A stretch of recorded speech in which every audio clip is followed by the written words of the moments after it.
How much deposit do I need is what we're talking about today in the eCentral Business Show. I'm John Nayler and joined by a resident expert in mortgage lending, Laura Sillano, Pod Financial. Hello, good morning. Thank you very much for coming on the show, Laura. Now, how much deposit do I need? What's going on here? Okay, so that's probably the ultimate question that people want to know the answer to. And the answer to that question is in context to the other things that we were talking about in the C's, so the 5 C's. So the character of a person, so their credit, their capacity to service the debt, yes, the collateral that they're providing to the lender, and the market conditions. All of those things together then determine the deposit that somebody will need to come up with. Okay, all right. Yeah. So what are the components of that? How does that factor in? What is the normal? I've heard about like 80% lens and LVRs, and this is where I just lose it. I just don't know what's going on. Okay, so the 80% rule is, I guess, a standard that we work from to see how much somebody would be able to, to buy a house for or something like that. Everything then fluctuates either up or down from that.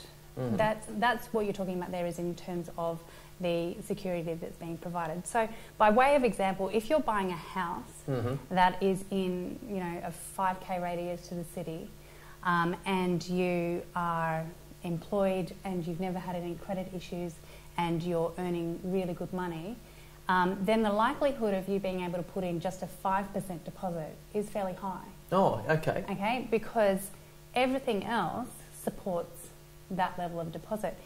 If, however, you're buying something that is maybe a unit in an oversupplied area, then that would bring the loan that the lender was prepared to give to you down, because they're concerned about the security not retaining its value, so therefore they won't let you in with a 5% deposit. You probably need 20, maybe 30. Oh, okay. So that's where the property side comes in. And that's where market conditions also come in, because the market conditions around that unit market are different to a house market. If you have an issue on your credit file, so say for example an unpaid default or something like that, then again going in with a 5% deposit is possibly unlikely. So you might need to come up with more money and go in with a 20% or maybe 30% deposit again. So it's all those things, all of those variables determine the amount of money that you need to put in to the transaction and how much the lender will be prepared to give you for that transaction. Yeah, because it always seems a bit touch and go, when you do make an application for lending type thing, and you think, well, I've got my 100,000 and I'm buying a place that's like 600k, shouldn't that be a no-brainer? Yeah, I guess it. And if you're thinking, when you say the words no-brainer, that means you would think that if everybody wanted to buy that too, then potentially it would. But you've got to think about, what kind of risk you are to that lender. So if you've got a $100,000 deposit and you're buying something for $600,000, but you are a discharged bankrupt, then that's probably not going to work. Whereas if you've been one day in your current job, then we may be able to get it, but it might only be with specific lenders. Yeah. So that's why we ask so many questions about who is the person who's purchasing and what do they want to do, where are they purchasing, all of those kind of things, really so that we can ascertain what deposit do they need to put in to the transaction. Another element of that is with the capacity, so their borrowing capacity. Say, for example, they want to buy something for 500, 80% is 400, but their income might only support a loan of 300, then to get the 500, they need to put in a deposit of 200. Okay. So all of those things, and that's what our job is to work out what are the limitations and how do we educate the clients so that they know how much they have to put into a transaction. Yeah, well, it seems like it's so much the mission, particularly for people just lending or buying a home or property for the first time.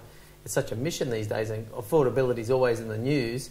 So how do people get to that sort of deposit level? Can your parents chip in? Yeah, so if you've got other things being equal, so the conditions are right for that property, your servicing capacity is high enough to support an entire loan, as well as your credit is good, then we can look at things like parents giving guarantees over their property to support an application to buy something. That's a whole other topic. I'm sure, but it is possible. It is possible. Okay. Yeah. Well, that's a relief because, as I said, in the news, so much about affordability just comes up as such a big deal. So there's always that ways and means, and deposit seems to be almost unattainable for a lot of young investors, young property buyers these days. Yeah, they need to be pretty focused on achieving their goal. To build a 20% deposit is quite a tall ask for a lot of people, and that's why we have other ways of being able to get into the property market. Yeah. You can do it with a limited deposit. We just need to know, your circumstances to let you know whether you can qualify for that. Yeah, okay. So this is part of a bigger conversation needs to be had about circumstance and the property that they're trying to purchase. Yeah. Yep. All right. Well, that's a conversation best had with Laura Sillano from Pod Financial, I think. Yeah. How do they get in contact with you? You can contact me on mobile 0422 320 497, or also email through to the office home@podfinancial.com.au. Oh, fabulous. Okay. Great information from Laura Sillano there, resident expert in mortgage lending. And that's enough done for today's episode of the eCentral Business Show. I'm John Nayler.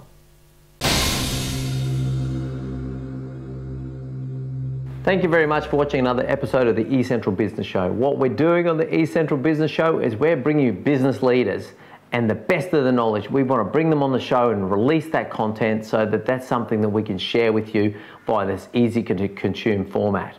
So you can follow us across LinkedIn, Facebook, YouTube, Twitter, Google+, or just regularly visit the eCentral.com.au/show website, pick out the best things for you and educate yourself on that premise. Now there's video content there for you, so you can just watch the video and inform yourself in your own time. We've also now podcasting that content as well, so it's really simple to consume. You can listen to it on the way to work in the car or during your daily exercise regime. Beyond that, we're also looking to connect with business experts. So if you consider yourself to be an expert in your field, please make contact so we can schedule you in and have you come on the show so you can release your content and increase your brand across our format. Beyond that, we also invite people to send us their email address so we can send you our monthly magazine. And that's just the best of the content, the best of the videos for the month, put out once again in an email, arrives in your inbox.